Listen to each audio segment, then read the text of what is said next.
So Kamala Harris just did an interview with a Philadelphia news channel.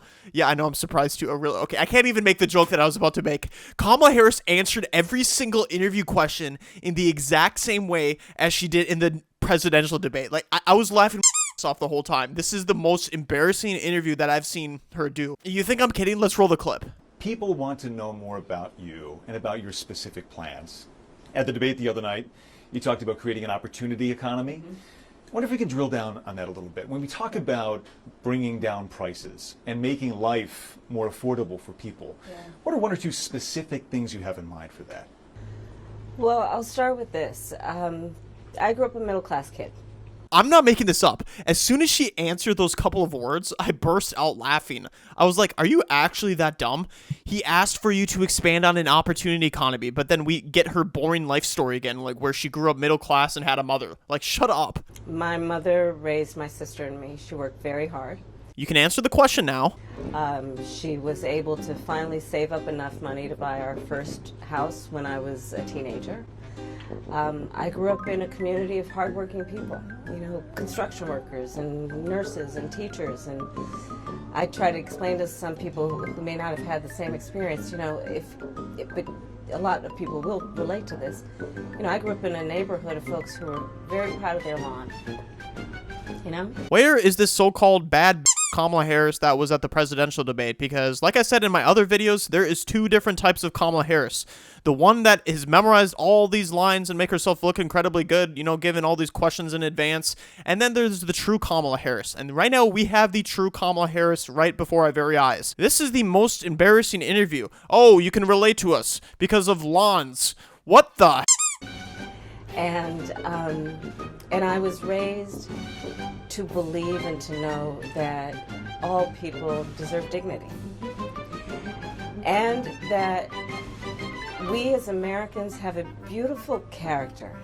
We have ambitions and aspirations and dreams, but not everyone necessarily has access to the resources that can help them fuel those dreams and ambitions. Look, I don't claim to be an expert at anything, but Kamala Harris makes me feel like I literally have a PhD in everything, because this woman is 59 years old and she's answering it in a way where it made my salad that I had for dinner taste terrible. Like, I went back to eating my beef and I had to make myself feel manly, or I had to go outside and chop logs or something, because I don't even know how this is a debate for her to become president or not with the way that she speaks. The simple question is, what are you going to do to fix the economy? That's really what it comes down to. And she's talking about a life story. She's talking about lawn.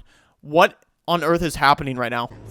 So when I talk about building an opportunity economy, it is very much with the mind of investing in the ambitions and aspirations and the incredible work ethic of the American people, and creating opportunity for people, for example, to start a small business. My mother, worked long hours, and our neighbor helped raise us. We used to call her, I still call her, our second mother. She was a small business owner. I love our small business owners. I learned who they are from my childhood, and she was a community leader. She hired locally, she mentored. Our small businesses are so much a part of the fabric of our communities, not to mention, really, I think, the backbone of America. So for once in my life, I agree with the Democrats. She should not be campaigning at all. She is shooting herself right in the foot, and then the bullets coming right back to her face, because anytime she speaks, like, I swear to God, it's like she thinks that words don't have meaning, and as long as she says something, that's all that matters. And like, it looks is the only thing that matters. Like, sorry to bring up looks. I mean, I know Democrats and moderates hate when you bring up looks, but at the end of the day, this is a DEI candidate, and this is evidence why. DEI, diversity, equity, inclusion. Joe Biden even said specifically that he's going to choose a black woman vice president, and that's the result. When you pick someone based off of looks, you get this crap. This is insane to me. Economy. So my opportunity economy plan includes giving startups a $50,000 tax deduction to start their small business. It used to be $5,000. Nobody can start a small business with $5,000. But investing in people's innovative ideas and giving them the ability to go for it. Opportunity economy means, look, we don't have enough housing in America. We have a housing supply shortage. And what that means, in particular for so many younger Americans, the American dream is elusive. It's just actually not attainable.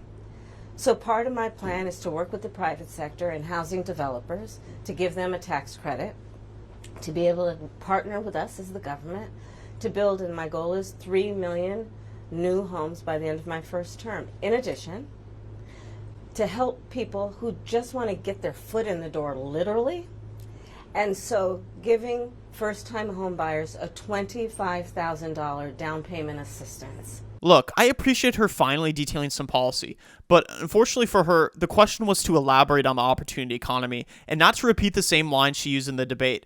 And for the record, if you give everybody $25K for a down payment for a home, guess what happens to the house's value? Oh, let's tack on an extra $25K. Like, where's the common sense in this tactic? To be able to just get in the door, and then they will do the work that they need to do to save and to pay that mortgage and to build wealth for themselves and their family. These are some examples of what I mean when I talk about an opportunity economy, and a lot of it has to do with just the community I was raised in and the people that I admired, who work hard, and deserve to have, their dreams fulfilled because they're prepared to work for it. Oh my god, she's so sweet. She's so relatable. What a total auntie. Wrong. It all goes back to the same old line. If you wanted this opportunity economy, why didn't you do it in the past 3.5 years there, sweetheart, old pal, as her chameleon accents would say? You talked at the debate and at previous appearances about turning the page on the past. And in fact, here today in Johnstown, you're talking about a new way forward. Yeah.